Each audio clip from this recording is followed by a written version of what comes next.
त्रिस्तरीय पंचायत चुनाव की मतगणना में भाजपा की शह पर हुई धांधली का आरोप लगाते हुए आज बसपा प्रदेश अध्यक्ष ने भाजपा सरकार को भ्रष्टाचारी सरकार बताया। साथ ही कहा कि भाजपा ने रिकाउंटिंग के नाम पर बसपा प्रत्याशियों को हराकर भाजपा प्रत्याशियों को जिताने का काम किया, जो बेहद ही निंदनीय है। उन्होंने कहा कि आज बसपा से घबराकर भाजपा उनके विजयी प्रत्याशियों को डरा धमका कर उन्हें तोड़ने का काम कर रही है, जो सीधे सीधे लोकतंत्र की हत्या है। साथ ही कहा कि जीतने के बाद विजयी प्रत्याशियों को तत्काल प्रमाण पत्र वितरित कर देना चाहिए, लेकिन आज भाजपा सरकार के मन में खोट आ गया और उन्होंने प्रमाण पत्र उन्हीं विजयी प्रत्याशियों को दिया जिन्होंने भाजपा के समर्थन में वोट करने की बात की। जिन लोगों ने उनकी बात नहीं मानी, उन्हें रिकाउंटिंग कराकर जबरन हराने का काम किया। कहा कि 28 तारीख से शुरू हुई मतगणना आज 1 अक्टूबर को 3 दिन हो गए हैं, लेकिन आज भी किशनपुर जमालपुर जिला पंचायत सीट का रिजल्ट निर्वाचन आयोग की ऑफिशियल वेबसाइट पर नहीं डाला गया। इससे साफ जाहिर होता है कि भाजपा सरकार ने सरकारी मशीनरी का दुरुपयोग करते हुए जोर जबरदस्ती तरीके से भाजपा का बोर्ड बनाने के लिए इस लोकतंत्र का गला घोंट दिया। साथ ही बताया कि भाजपा ने अपना बोर्ड बनाने के लिए हर हथकंडा अपनाते हुए सभी दलों के लोगों को डराने धमकाने का काम किया और रिकाउंटिंग के नाम पर भाजपा प्रत्याशियों को जिताने का काम किया। उन्होंने कहा कि आज भले ही बीजेपी अपनी सरकार के गुणगान का बखान कर रही हो। देखिए, बहुजन समाज पार्टी ने त्रिस्तरीय पंचायत चुनाव जब शुरू हुआ था तब भी प्रेस के माध्यम से बताने का काम किया था कि भारतीय जनता पार्टी की सरकार निष्पक्ष रूप से चुनाव नहीं कराना चाहती है। सबसे पहले इन्होंने हमारे माणकपुर के प्रत्याशी का पर्चा निरस्त करने का काम किया और उसके बाद जब रिजल्ट आ रहा था तब भी इन लोगों ने धांधली करके चुनाव को प्रभावित करने का काम किया। कई सारी सीटों पर इन्होंने गड़बड़ की। मुख्य तौर पर जो आज यहाँ पर हम ननेड़ा गाँव में है, जहाँ पर जो सीट है किशनपुर जमालपुर की सीट, यहाँ पर बहुजन समाज पार्टी के प्रत्याशी आदेश कुमार जी के साथ अत्याचार करने का काम किया। पहले यहाँ पर 468 वोट से जीत गए थे, उसके बाद रिकाउंटिंग हुई, रिकाउंटिंग में भी ये जीत गए। उसके बाद जब इनको पता चला कि इन लोगों को हराया जा रहा है, इन्होंने विरोध करने का काम किया तो लाठी के बल पर इनको बाहर निकालने का काम किया। मैं भी वहां पर मौजूद था, मेरे साथ भी पुलिस प्रशासन ने बदतमीजी करने का काम किया, हमारी माताओं बहनों पर लाठी डंडे बजाने का काम किया। तब जाकर के उन्होंने 19 वोट से भारतीय जनता पार्टी के प्रत्याशी को जिताया। और मैं आपको कहना चाहता हूं कि बहुजन समाज पार्टी इसका पुरजोर विरोध करती है। आज प्रेस के माध्यम से भी हम लोगों ने चुनाव आयोग के कान खोलने का काम किया है कि आप लोग इस प्रकार का जो नंगा नाच आज यहाँ पर हो रहा है हरिद्वार जिले में, उसको बंद कर दे, नहीं तो बहुजन समाज पार्टी इसका विरोध सड़कों पर उतर करके करेगी।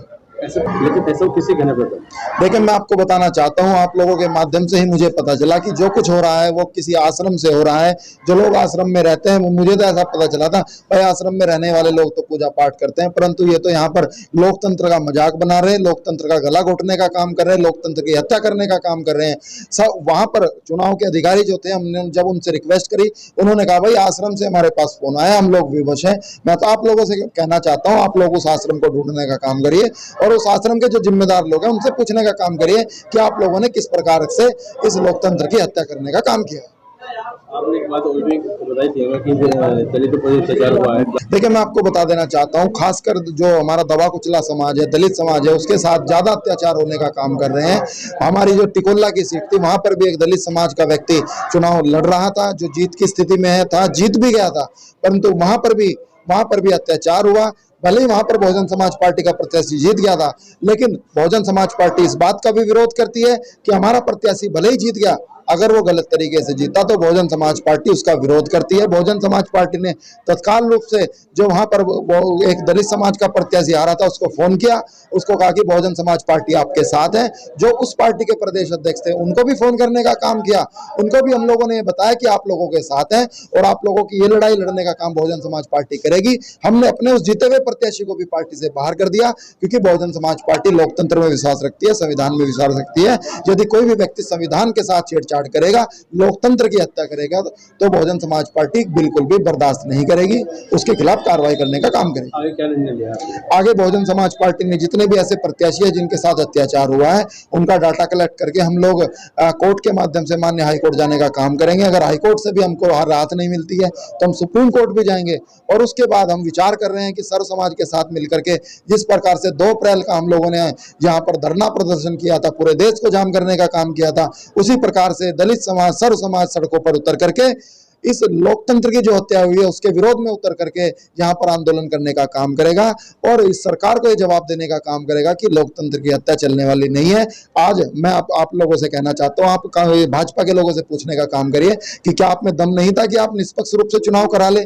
जो लोग आज भाजपा में ज्वाइन कर रहे हैं मैं तो उनसे कहना चाहता हूँ कि उनमें इतना ही दम है तो इस्तीफा देकर के भाजपा के सिंबल से लड़ लें, उनको उनकी औकात का पता चल जाएगा।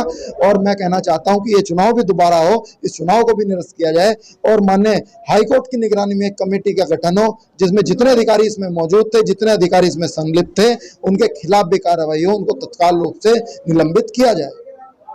कारण तो हमारी बहुजन समाज पार्टी बहुत ताकत से चुनाव लड़ रही थी और इन लोगों को ये बर्दाश्त नहीं हुआ कि एक सामान्य सीट पे एक दलित चमार लड़ रहा है। ये इन लोगों को बर्दाश्त नहीं हुई। चुनाव में ऐसे नहीं हरा सके, रिकाउंटिंग के माध्यम से नहीं हरा सके, तो इन लोगों ने धांधलेबाजी की है। अब जिस तरह धांधलेबाजी हुई, देखिए हमने निर्णय ये लिया, पार्टी के प्रदेश अध्यक्ष हमारे साथ में है, जो अध्यक्ष जी का निर्णय हम वहां तक जाने का काम करेंगे। हमारे प्रदेश अध्यक्ष जी ने बता दिया है कि हम हाई कोर्ट भी जाएंगे, सुप्रीम कोर्ट भी जाएंगे और संसद विधानसभा तक भी जाएंगे और हम सड़कों तक उतरने का काम करेंगे। आपके ऊपर किस तरह का कोई दबाव आ रहा है? दबाव तो मेरे पास में रिकाउंटिंग से पहले ही आ चुका था कि आप लोग अगर भाजपा से ज्वाइन करोगे और भाजपा को वोट करोगे तो हम आप लोगों को प्रमाण पत्र देंगे और जीत भी देंगे। अच्छा, आप जीत रहा था, आपने बताया कि पुलिस वाले भी आपके पास थे। हाँ, पुलिस वालों ने प्रशासन के तहत भी उन्होंने दबाव बनाया। हम लोगों को अंदर जैसे हम मांग रहे थे प्रमाण पत्र या प्रूफ कोई भी, अगर मैं प्रमाण पत्र देने में असमर्थ है तो हमने वो मांगा, हमारा डाटा क्लिक करके एक स्लिप उसको हमें दे दे, तो वो भी हमें देने से मना कर दिया और हमें वहाँ से लाठी डंडे के दम पर बाहर निकाल दिया। तो जिस तरह से पुलिस आपके घर पे गई थी रात को, तो आपके ऊपर दबाव बनाया जा रहा है, क्या दबाव बन रहा है? ये सब जो पुलिस मेरे घर पे आ रही है ये सब दबाव के कारण ही है और उन्होंने मेरे साथ में 1 घंटा बैठकर बात भी की। जो बात थी सब यही दबाव था कि आप लोग जैसे सरकार चाह रही है ऐसे क्यों नहीं कर लेते, पर मैंने उन्हें भी मना कर दिया। मैं बहुजन समाज पार्टी का कार्यकर्ता हूँ, मेरा जीत माध्यम मकसद नहीं है, मेरा मकसद है बहुजन पार्टी को आगे बढ़ाना।